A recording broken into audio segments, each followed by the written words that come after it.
செவ்வாய் கிரகத்தில் நுண்ணுயிர் வாழ்வின் சான்றுகளை தேடுவது புதைப்படிவமாக இருந்தாலும் சரி, உயிருடன் இருப்பவையாக இருந்தாலும் சரி, அது நாளுக்கு நாள் அதிகரித்து வருகிறது.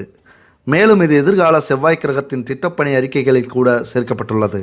ஒரு விஞ்ஞானியின் கூற்றுப்படி நாம் ஏற்கனவே செவ்வாய் கிரகத்தில் உயிரினத்தை கண்டுபிடித்திருந்தாலும் அது நுண்ணுயிரிகள் அல்ல, பெரிய பூச்சிகள் என்கிறார். Welcome to இன்ஃபோவேல்ட்.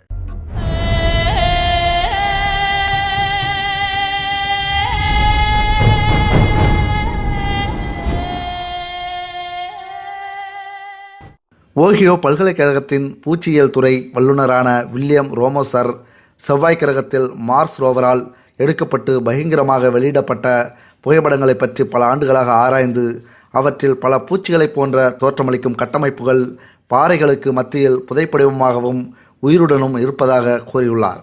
மேலும் அவர் பாம்புகளைப் போல தோற்றமளிக்கும் சில விஷயங்களை கூட கண்டுபிடித்துள்ளார். இது குறித்து மேலும் ஆராய இந்த ஆதாரங்கள் வலுவானதாக உள்ளன என்று அவர் கூறுகிறார். செயின்ட் லூயிஸில் நடந்த பூச்சியியல் சங்கத்தின் அமெரிக்காவின் வருடாந்திர கூட்டத்தில் அவர் தனது கண்டுபிடிப்புகளை வெளியிட்டார். செவ்வாய் கிரகத்தில் உயிரினங்கள் இருந்துள்ளன, இன்னும் உள்ளன. செவ்வாயின் பூச்சிகள் போன்ற விலங்கினங்களுக்கிடையே வெளிப்படையான பன்முகத்தன்மை உள்ளது. அவை டெரான் பூச்சிகளைப் போன்ற பல அம்சங்களில் மேம்பட்ட குழுக்களாக விளங்குகின்றன. எடுத்துக்காட்டாக இறக்கை நெகிழ்வு, சுறுசுறுப்பாக பறத்தல் மற்றும் பல்வேறாக கட்டமைக்கப்பட்ட கால் கூறுகள் போன்றவை உள்ளன என்று ரோமசர் கூறுகிறார். கடந்த ஆண்டு ஒரு பெரிய மணல் புயலின் காரணமாக கியூரியாசிட்டி செயலிழந்த பின்னர் செயல்பாட்டில் உள்ள ஒரே ரோவரான கியூரியாசிட்டி உள்ளிட்ட செவ்வாய் ரோவர்களில் இருந்து கிடைத்த புகைப்படங்கள் பகிரங்கமாக வெளியிடப்படுகிறது. மேலும் அவை செவ்வாய் கிரகத்தின் மேற்பரப்பு பற்றிய விரிவான காட்சிகளை காட்டுகின்றன. புவியியலாளர்கள் கிரகத்தின் புவியியல் வரலாற்றை புரிந்து கொள்ள இவற்றை ஆராயலாம். இந்த புகைப்படங்களில்தான் ரோமோசர் தனது பூச்சிகளை கண்டறிந்துள்ளார். இவற்றில் பல புகைப்படங்கள் பூச்சிகளின் ஆதாரங்களை காட்டுகின்றன.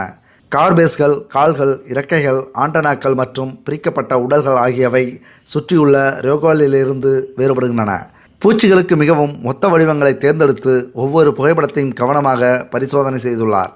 சுற்றியுள்ள பாறை, தெளிவு மற்றும் சமச்சீர்மை, பிரிவு, எறும்பு எச்சங்கள் மற்றும் ஒன்றுக்கொன்று மேற்பட்ட வடிவங்களின் குழுக்கள் ஆகியவற்றிலிருந்து வியத்தகு வேறுபாடு ஆகியவை அளவுகோல்களில் அடங்கும். அவர் சில ஃபோர்ஸ்கள், இயக்கம் அல்லது பறக்கும் சான்றுகள், பிற வடிவங்களுடன் வெளிப்படையான தொடர்பு மற்றும் பளபளப்பான கண்கள் ஆகியவற்றை பூச்சி அல்லது பாம்பு உயிருடன் இருக்கக்கூடும் என்பதற்கான சான்றாக எடுத்துக்கொண்டார். இவற்றின் தெளிவான படம் அடையாளம் காணப்பட்டு விவரிக்கப்பட்டவுடன் தான் மற்ற தெளிவற்ற ஆனால் செல்லுபடியாக கூடிய அதே அடிப்படை வடிவத்தின் படங்களை அங்கீகரிப்பதில் பயனுள்ளதாக இருந்தது என்று ரோமசர் கூறுகிறார். இருப்பினும் இதில் மற்றொரு வாய்ப்பு உள்ளது.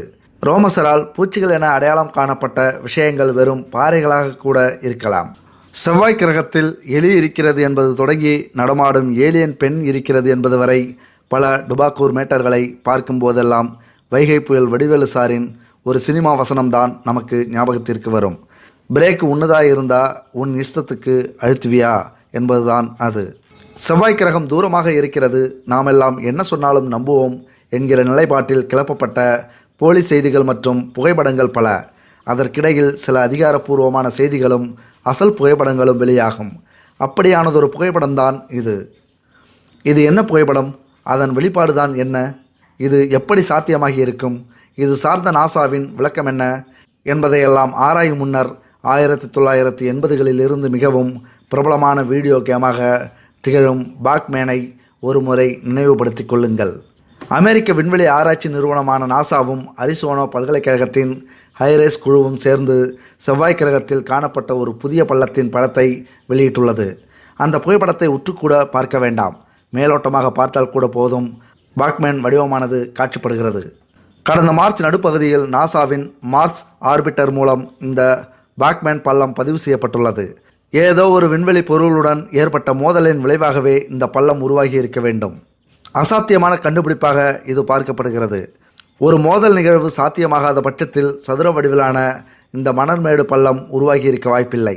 சிவப்பு கிரகம் என்று அழைக்கப்படும் செவ்வாயில் மணற்குன்றுகள் காணப்படுவதென்பது பொதுவான ஒன்றுதான். ஆனால் இந்த பாக்மேன் பள்ளம் ஒரு அரிய கட்டமைப்பாகும். ஏனெனில் செவ்வாயில் மணற்மேடுடனான ஒரு பள்ளம் இருப்பது ஒரு அசாத்தியமான கண்டுபிடிப்பாகும். இருந்தாலும் கூட பாக்மேன் பள்ளமானது காலமாக அப்படியே இருக்கப் போவதில்லை. அடுத்த சில 10,000கணக்கான ஆண்டுகளில் பள்ளத்தின் உள்ளே இருக்கும் மணற்மேடு ஊதி வெளியேற்றப்படும் என்கிறது நாசாவின் ஹைரஸ் குழு. அதுவரைக்கும் இந்த பாக்மேன் பள்ளம் ஒரு அரிய கட்டமைப்பாக திகழும். மேலும் யூடியூப் சேனல் ஒன்றை நடத்தும் பிரபல சதி கோட்பாட்டாளர் நீல் எவன்ஸ் ஒரு புகைப்படத்தை வெளியிட்டார். அதில் செவ்வாய் கிரகத்தின் மேற்பரப்பில் ஆடு, மாடு போன்ற மிருகங்கள் மந்தையாக மேய்வது போன்ற ஒரு காட்சி இடம்பெற்றுள்ளது. அந்த தெருவில் ஒரு பழைய வீடு பூட்டி கிடந்தது. சுமார் 6 மாதங்களாக அந்த 7 லீவர்கள் கொண்ட திண்டுக்கல் பூட்டுதான் அந்த வழியே சென்றவர்களை பார்த்து இழுத்து கொண்டிருந்தது. 6 மாதம் இன்னும் பல மாதங்கள் ஆனபோது அந்த தெருவில் இருந்தவர்களுக்கு ஒரு பேரார்வம் மேலிட்டது. அப்படி அந்த வீட்டுக்குள் என்னதான் இருக்கிறது? ஒரு நாள் கிரிக்கெட் விளையாட சென்ற சிறுவர்கள் பந்தை அந்த வீட்டுக்குள் அடித்துவிட எங்கே விழுந்தது என்று பார்க்க ஜன்னலுக்குள் தலையை விட்டனர். உள்ளே ஏதோ சத்தம் கேட்க ஒரு பயந்த சுபாவம் கொண்ட சிறுவன் தான் ஏதோ ஒரு உருவத்தை பார்த்ததாக அலறிக்கொண்டு ஓட, அவ்வளவுதான். விரைவில் அந்த வீடு இருக்கும் தெருமுனையே பரபரப்பாகி போனது. ஆளுக்கு ஒரு முறை ஜன்னல் வழியை எட்டி பார்த்துவிட்டு, செத்துப்போன கமலா பாட்டி ஆவி, அது ஆவி அல்ல, கொல்லிவாய் பிசாசு, அந்த வெள்ளை உருவம் பார்த்தியா, அது ஒரு துஷ்ட சக்தி, அது ஒரு மிருகம் என தாங்கள் இஷ்டத்துக்கு பெயர்களை வைத்தனர். ஒரு சிலர் விளையாட்டாக அதை கூறினாலும் பலர் அதை உண்மை என்றே நம்பினர். அதன் பிறகு அதன் அருகில் உள்ள கடைக்கு செல்லக்கூட அடுத்த தெரு வழியை சுற்றித்தான் வந்தனர். சில நாட்களுக்கு பின்னர் அந்த வீட்டை இடித்துவிட்டு யாரோ காம்ப்ளெக்ஸ் கட்டி சம்பாதித்ததெல்லாம் வேறு கதை. கிட்டத்தட்ட இதே கதைதான் இந்த செவ்வாய் கிரக ஆராய்ச்சியை சுற்றியும் நடந்து வருகிறது. நாசா அனுப்பிய விண்கலம் செவ்வாய் கிரகத்தை விதவிதமாக படம் பிடித்து காட்ட ஒவ்வொரு படத்தை வைத்தும் ஒவ்வொரு கதையை சிலர் முன்வைக்கின்றனர். கான்ஃபரன்சி தியரிஸ்ட் எனப்படும் சதி கோட்பாட்டாளர்களான இவர்கள் ஏதேனும் ஒரு வகையில் ஒரு புது சர்ச்சையை கிளப்பிக்கொண்டே இருக்கின்றனர். கிட்டத்தட்ட இலுமினாட்டிகள் இருக்கிறார்கள் என்று கூவும் கும்பல் போலத்தான் இவர்களும். சோகம் என்னவென்றால் இவர்களில் பலர் அறிவியல் சார்ந்த ஆராய்ச்சிகளில் ஈடுபடுபவர்கள். தன் செவ்வாய் கிரக ஆராய்ச்சிக்காக 2 ஆண்டுகளுக்கு முன்பு கியூரியாசிட்டி ரோவர் என்ற விண்கலத்தை அனுப்பியது நாசா. அதன் மாஸ்டர் கேமரா கொண்டு விதவிதமான கோணங்களில் நமக்கு படங்களை கொடுத்த வண்ணம் உள்ளன. இந்த புதிய படங்கள் மட்டுமின்றி ஒரு சில பழைய படங்களை வைத்தும் கூட இந்த பலவித அனுமானங்கள் ஆராய்ச்சியாளர்களால் அவ்வப்போது வெளியிடப்பட்டு வருகின்றன. அப்படி நடந்த சில சுவாரஸ்யமான செவ்வாய் கிரக கணிப்புகள் தான் இதோ. சென்ற வாரம் சாம்பல் நிற போர்வை போர்த்தப்பட்ட செவ்வாய் கிரகத்தின் பள்ளத்தாக்கு படம் ஒன்று வெளிச்சத்துக்கு வந்தது. இது 13 வருடங்களுக்கு முன்பு நாசா எடுத்த புகைப்படம்.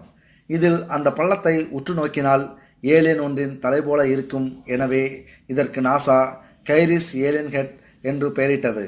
இது ஏலியன் இருப்பதை உறுதி செய்கிறது என்று கூறி UFO மானியா என்ற யூடியூப் சேனல் ஒன்று வீடியோ ஒன்றை அப்லோடு செய்ய அது உடனே வைரலாகி போனது. மற்றொரு கும்பல் செவ்வாயில் முன்னர் தண்ணீர் இருந்திருக்கலாம், அது வேகமாக ஓடியதால் இப்படி ஒரு உருவம் இயற்கையாக உருவாகி இருக்கலாம் என்று ஒரு கருத்தை முன்வைத்தது. ஒரு நிமிடம் தலை சுற்றி போன நாசா, இது செவ்வாயில் விழுந்த கற்களால் உருவான பள்ளத்தாக்கு இது என்று விளக்கமளித்தது. அறிவியலாளர்கள் சிலர் ஏலியன் என்று பெயர் வைத்தது சீக்கிரம் புரிந்து கொள்ள மட்டுமே. மேலும் ஏலியனுக்கு உருவம் என்ற ஒன்றே திரைப்படங்கள் கொடுத்ததுதான். ஏலியன் என்றால் இப்படித்தான் இருக்கும் என்பதே வெறும் கற்பனைதான், அதை வைத்து கதை கட்டுவது எல்லாம் பொறுப்பற்ற செயல் என்று எச்சரித்தனர். அதேபோல் வெவ்வேறு படங்களை எடுத்துக்கொண்டு இதில் ஒரு மிருகத்தின் தொடை எலும்பு தெரிகிறது, செவ்வாய் கிரகத்தில் பூமிக்கு முன்பே டைனோசர்கள் வாழ்ந்திருக்கின்றன, இந்த உண்மையை நாசா உங்களுக்கு கூறாது என்று ஒரு கூட்டம் கலகம் செய்தது. இவர்கள் வேற்றுக்கிரகவாசிகள் குறித்து ஆராயும் குழுவாம். பூமியிலும் வேற்றுக்கிரகவாசிகள் அடிக்கடி வந்து போனதற்கான ஆதாரங்களும் தங்களிடம் உள்ளன என்று அவர்கள் அறிக்கை விட்டனர். பின்பு அந்த செய்தி செவ்வாய் கிரக படம் ஓர் ஒளி விளையாட்டு மட்டுமே என்பது உறுதி செய்யப்பட்டது.